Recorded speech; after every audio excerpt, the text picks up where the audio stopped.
अगर आप पैसा कमाना चाहते हैं, अमीर बनना चाहते हैं, अमीर बने रहना चाहते हैं।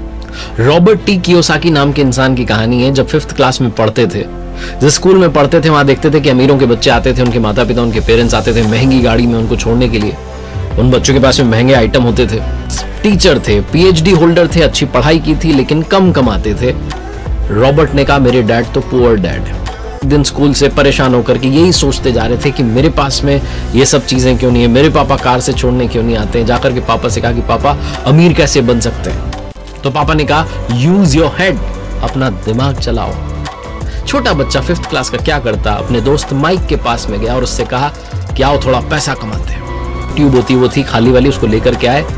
स्टील का बर्तन गैस पर रखा, गर्म पानी जो था उबलने के लिए छोड़ दिया, उसमें उसको डाल दिया और कुछ कोशिश में लगे थे। रॉबर्ट के फादर, रियल फादर जो है, घर पर आते हैं तो देखते हैं कि बच्चे क्या कर रहे हैं। उन्होंने कहा क्या कर रहे हो? तो रॉबर्ट कहते हैं कि पापा हम मनी कॉइन्स बनाएंगे, इससे सिक्के बनाएंगे। कहते हैं कि ये इल्लीगल है, ये नहीं करना चाहिए।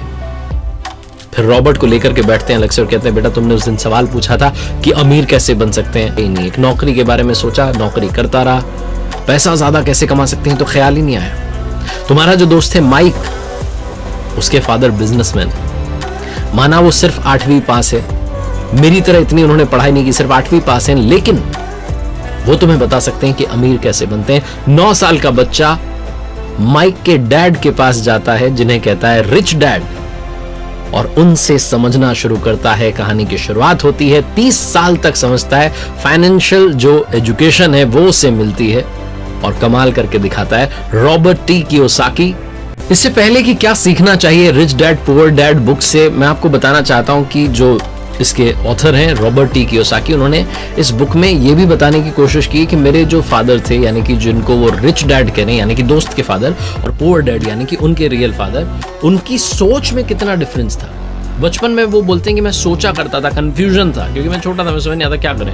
रिच डैड की सुननी चाहिए, पुअर डैड की सुननी चाहिए, क्योंकि पैसों के बारे में दोनों का जो एटीट्यूड था, जो पर्सपेक्टिव था, वो बिल्कुल डिफरेंट था। हालांकि दोनों ही चाहते थे कि रॉबर्ट लाइफ में ग्रो करे। उनके पुअर डैड यानी कि रियल डैड जो थे, वो ये कहते थे कि हम ये नहीं ले सकते हैं, हम वो नहीं ले सकते हैं, लेकिन जो रिच डैड थे उन्होंने ये लाइन कभी कही नहीं। जो पुअर डैड थे वो कभी भी डिनर टेबल पर डिस्कस करना पसंद नहीं करते थे पैसे के बारे में, लेकिन रिच डैड जो थे वो पैसे के बारे में डिस्कस करते रहते थे। जो रिच डैड थे वो ये कहते थे कि तुम्हें अपने आप से पूछना चाहिए, मान लो तुम्हें कोई चीज पसंद आ गई तो तुम्हें अपने आप से पूछना चाहिए कि इस चीज को कैसे ले सकते हैं। कई बार हम ये सोचते हैं कि तो मेरे बस की बात नहीं है और दिमाग को वहीं पर स्टॉप कर देते हैं, दिमाग उस बारे में सोचना ही बंद कर देता है, फाइल क्लोज हो जाती है। लेकिन अगर आप रिच डैड की बात माने, उनकी बात को फॉलो करें, तो वो कहते हैं कि आपको अपनी ब्रेन को काम पर लगाना चाहिए कि इस चीज को कैसे खरीदा जा सकता है। जैसे ही आप दिमाग को ये कहते हैं, दिमाग अपना काम करना शुरू कर देता है, ब्रेन की एक्सरसाइज होना जो है वो शुरू हो जाती है। इसलिए आप हमेशा अपने दिमाग को एक्टिव रखना चाहिए। पुअर डैड का ये मानना था कि रिस्क नहीं लेनी चाहिए, और रिच डैड ये कहते हैं कि रिस्क को मैनेज करना आना चाहिए। एक टर्म है कैलकुलेटिव रिस्क, वो लेनी चाहिए। पुअर डैड कहते थे कि बहुत सारी पढ़ाई करो, डिग्री लो, एक सिक्योर्ड जॉब करो।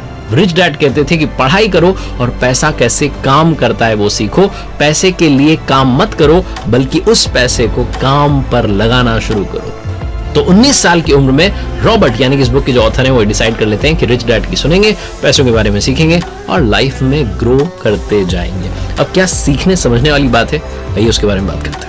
रिच डैड जो है वो ये कहते थे कि आप कितना पैसा कमा रहे हैं ये इंपॉर्टेंट नहीं है, इंपॉर्टेंट ये है कि आप कितना पैसा बचा रहे हैं। बहुत सारे लोगों को ये पता ही नहीं होता है। आपने देखा है वो सेलिब्रिटीज, वो सिंगर्स, वो एक्टर्स जो कि एक समय में बहुत अमीर थे, करोड़ों में कमाई कर रहे थे, लेकिन एक समय के बाद में उनके पास में कुछ बचता नहीं है, वो बैंकक्रप्ट हो जाते हैं, गरीब हो जाते हैं। जो एक महंगी लाइफस्टाइल मैनेज कर रहे थे, कुछ भी नहीं बचता है, क्योंकि वो फाइनेंशियली नॉलेज नहीं गेन कर पाए, अपने पैसे को मैनेज नहीं कर पाए और अमीर नहीं बने रहे। Rich dad poor dad book जो है आपको यही सिखाती है कि अमीर बनना और अमीर बने रहना दोनों में बहुत सारा अंतर होता है। अगर आप थोड़ा समझना चाहते हैं, इस कैश फ्लो को समझना चाहते हैं, तो सबसे पहले आपको एसेट के बारे में, लायबिलिटीज के बारे में समझना होगा। रिच डैड कहते हैं कि एसेट जो है वो आपकी जेब में पैसा डाल रहा है, लायबिलिटीज जो है वो आपकी जेब से पैसा निकाल रही है। अगर आप अमीर बनना चाह रहे हैं तो एसेट आपको खरीदनी होंगी, अगर आप मिडिल क्लास और लोअर क्लास लाइफ जीना चाह रहे हैं तो आपको लायबिलिटीज खरीदनी होंगी। कोई भी अमीर आदमी चाहे पढ़ा लिखा ना हो, जैसे कि रिच डैड जो है वो सिर्फ 8वीं पास है, लेकिन वो फाइनेंशियली लिटरेट होता है, फाइनेंशियली साउंड होता है, उससे सब कुछ मालूम होता है कि पैसा कैसे काम करता है, पैसे को कहाँ लगाना चाहिए और कितना मुझे बेनिफिट हो सकता है। हर आदमी की लाइफ में एक इनकम स्टेटमेंट, बैलेंस शीट और कैश फ्लो होता है। इनकम स्टेटमेंट को एक तो इनकम और एक्सपेंसेस में जो है उसको डिवाइड किया जाता है, जो बता रहा है कि कितना आ रहा है और कितना जा रहा है। बैलेंस शीट में भी 2 पार्ट होते हैं, एक एसेट होता है, दूसरा लायबिलिटीज होता है। तो आपके एसेट जो है आपके लिए पैसा बना रहे हैं, आपको पैसा कमा के दे रहे हैं, जैसे कि जमीन है, शेयर मार्केट है, या आपने बॉन्ड्स में पैसा लगाया, या आपकी इंटेलेक्चुअल प्रॉपर्टी है। लायबिलिटीज जो है इसका मतलब कि आप सिर्फ और सिर्फ लोन चुका रहे हैं। तो सबसे पहले समझते हैं गरीब आदमी का कैश फ्लो। गरीब आदमी का जो कैश फ्लो है उसकी सिर्फ और सिर्फ जो सोर्स ऑफ इनकम है वो उसकी सैलरी है, यानी कि तनख्वाह है। तनख्वाह एक तय समय पर आती है और जैसे ही आती है एक्सपेंसेस शुरू हो जाते हैं। एक्सपेंसेस में उसे घर का किराया देना है, खाना है, कपड़े हैं, सारा का सारा पैसा एक्सपेंसेस में चला जाता है।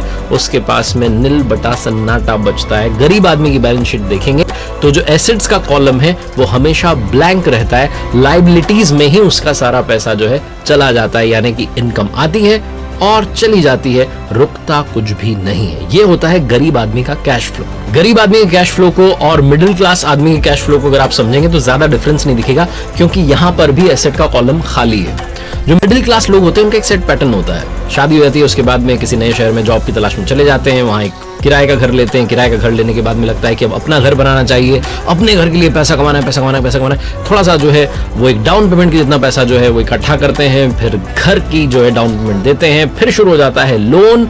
और लोन तो चल ही रहा है, साथ साथ उस घर को सजाना चाहते हैं, इंटीरियर पर खर्चा करते हैं, फर्नीचर अच्छा लेना है, दूसरा सामान लेना है, कार अच्छी लेनी है। कुल मिलाकर के लायबिलिटीज का जो कॉलम है उसको भरते चले जाते हैं, भरते चले जाते हैं। Car loan, home loan, credit card loan, बहुत सारे लोन जो है वो चलते चले जाते हैं। पैसा आता तो है, इनकम आती तो है सैलरी के रूप में, लेकिन वो सीधी आकर के लायबिलिटीज में चली जाती है, बचता कुछ भी नहीं है। एसेट का कॉलम पूरी तरीके से खाली रह जाता है। अब समझते हैं अमीरों का कैश फ्लो आखिर होता कैसा है। जो अमीर है उनका कैश फ्लो क्या होता है। अगर आप इनकम वाला कॉलम देखेंगे तो उसमें भी 3-4 चीजें हैं, सिर्फ सैलरी पर ही डिपेंडेंट नहीं है। इंटरेस्ट जो है उसका पैसा आ रहा है, कैपिटल गेन जो है उसका पैसा आ रहा है, डिविडेंड जो है उसका पैसा आ रहा है, रॉयल्टीज का पैसा आ रहा है। और जब बात करते हैं एक्सपेंसेस की तो वही एक्सपेंसेस जो सबके हैं, टैक्स भी देना है, खाना भी है, कपड़े भी हैं, बच्चों की एजुकेशन भी है, ये सब तो है ही। लेकिन जब आप बैलेंस शीट की तरफ जाएंगे तो आपको दिखेगा कि लायबिलिटीज में बहुत कम है और एसेट्स में बहुत सारा है।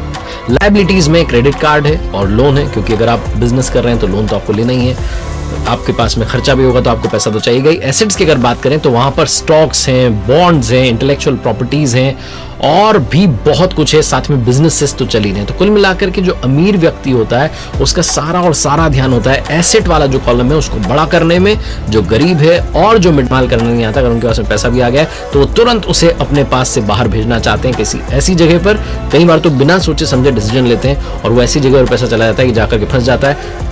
10 साल 15 साल के बाद में देखते हैं तो उस पैसे से ज्यादा ग्रोथ नहीं मिलती है। वो उसी रैट रेस में, जिसे कहते हैं ना रैट रेस, उसी में घूमते रहते हैं। पैसा कमाना है, खर्चे हैं, वापस से पैसा कमाना है, खर्चे हैं, नील बटे सन्नाटा आखिरी में लाइफ हो जाती है। इसलिए हमेशा एसेट वाला जो कॉलम है उसकी तरफ ध्यान दीजिए अगर आप रिच डैड की सुनना चाहते हैं। मिडिल क्लास है उनको लगता है कि लायबिलिटीज जो हैं उसमें आनंद है, थोड़ा बहुत पैसा भी बच रहा है तो कहीं और खर्च करते हैं, घूम कर आ जाते हैं, पैसा जो है ज्यादा से ज्यादा खर्च करते हैं, अपने पास नहीं रखते हैं, उन्हें उस पैसे का सही इस्तेमाल। लोग जो होते हैं उनका इनकम सोर्स 3 टाइप का होता है। पहला ऑर्डिनरी यानी कि सैलरी, वो तो है ही। दूसरा है पैसिव यानी कि रियल एस्टेट से जो पैसा कमाया, जहां आप रहें ना रहें, ध्यान दें ना दें, पैसा आता रहेगा। और तीसरा है पोर्टफोलियो यानी कि शेयर मार्केट और सरकारी बॉन्ड से जो पैसा कमाया वो भी। दुनिया में जितने अमीर लोग हैं, चाहे वो जेफ बेजोस हो, चाहे इस बुक के ऑथर हो, चाहे जो फॉर्मर प्रेसिडेंट है अमेरिका के डोनाल्ड ट्रंप हो, ये सब अमीर क्यों बने? क्योंकि इनका पैसा, ये चाहे उस जगह पर थे या नहीं थे, पैसा ग्रो कर रहा था, पैसे से पैसा बनता चला जा रहा था। आदमी होता है जो गरीब आदमी होता है, जो मिडिल क्लास आदमी होता है, वो पैसे से सिर्फ और सिर्फ खर्चा करना जानता है, वो पैसे की नॉलेज नहीं रखता, फाइनेंशियल एजुकेशन जो है वो नहीं रखता और इस चक्कर में उसे बड़ा सारा नुकसान उठाना पड़ता है। रॉबर्ट टी कियोसाकी किस्सा शेयर करते हैं, वो किस्सा मैं आपको बताता हूँ। वो जो किस्सा है उसमें वो कहते हैं कि 1989 में मैं अमेरिका में जहाँ रहता था उसके पास से एक जगह से निकल रहा था तो मैंने देखा कि ज्यादातर जो घर थे उन पर सेल के बोर्ड लगे थे, यानी कि बिकने के लिए वो तैयार थे। उस समय अमेरिका में रिसेशन आ गया था, शेयर मार्केट टूट चुका था और वहाँ की रियल एस्टेट जो मार्केट थी वो भी बहुत खराब हालत में थी। तो इन्होंने देखा कि एक घर के नोटिस बोर्ड पर बहुत दिनों से सेल का जो था बोर्ड लगा हुआ था। उस घर के मालिक से जाकर के मिलते हैं और पूछते हैं कितने में बेच रहे हो। तो कहते हैं कि मैंने तो बेचने के लिए लगाया लेकिन कोई खरीदार आ ही नहीं रहा है। तो रॉबर्ट पूछते हैं कि मुझे घर पसंद आ रहा है, आप क्या बोलते हैं कितने में? तो $20,000 में डील जो है फाइनल होती है। रॉबर्ट उस घर में किराएदार रख देते हैं, 2 साल तक किराएदार वहां रहते हैं। तब तक रियल एस्टेट का जो मार्केट था वापस से बूम पर आता है, वापस से ग्रो करने लगता है और उस जगह की वैल्यू बढ़ जाती है। रॉबर्ट 2 साल के बाद में $95,000 में उसे बेच देते हैं, बहुत सारा प्रॉफिट भी होता है और 2 साल में जब तक वो जगह वहां थी तब तक किराएदार रख करके वो पैसा भी बना लेते हैं। कुल मिलाकर के कहने का मतलब ये है कि पैसे से पैसा बन सकता है। ये जो रियल एस्टेट का जो बिजनेस है ये रॉबर्ट टी कियोसाकी को समझ में आ गया और वो लाइफ में ग्रो करते चले गए। मैकडॉनल्ड्स की बात करें तो मैकडॉनल्ड्स सिर्फ बर्गर बेचकर के पैसा नहीं कमा रहा है, मैकडॉनल्ड्स जो है वो पैसा कमा रहा है रियल एस्टेट में इन्वेस्टमेंट की वजह से भी, क्योंकि आज उनके पास में पूरी दुनिया में बहुत सारी रियल एस्टेट की प्रॉपर्टीज हैं। रिच डैड पुअर डैड में 3 कमाल की बातें बताई गई हैं। सबसे पहली, अर्निंग पर नहीं लर्निंग पर ध्यान दीजिए, क्योंकि लर्निंग यानी कि सीखना जीवन की प्रक्रिया है और ये अनंत तक चलती चली जाती है। आप जितना सीखेंगे उतना कम है। फाइनेंशियल लर्निंग बहुत इंपॉर्टेंट है क्योंकि गलतियां होती रहेंगी, हर गलती से सीखिए, आगे बढ़ना शुरू कीजिए। दूसरी, गलतियां उसी से होती हैं जो जीतने के लिए खेलता है। अगर आप जीतने के लिए खेल रहे हैं तो गलतियां होंगी, गलतियां होने दीजिए, उनसे सीखिए, आगे बढ़िए। और तीसरी, पैसे के लिए काम मत करो, पैसे को काम पर लगाना शुरू करो। और अगर आप फाइनेंशियल नॉलेज चाहते हैं, लिटरेट होना चाहते हैं फाइनेंशियली, तो आपको पढ़नी चाहिए रिच डैड पुअर डैड।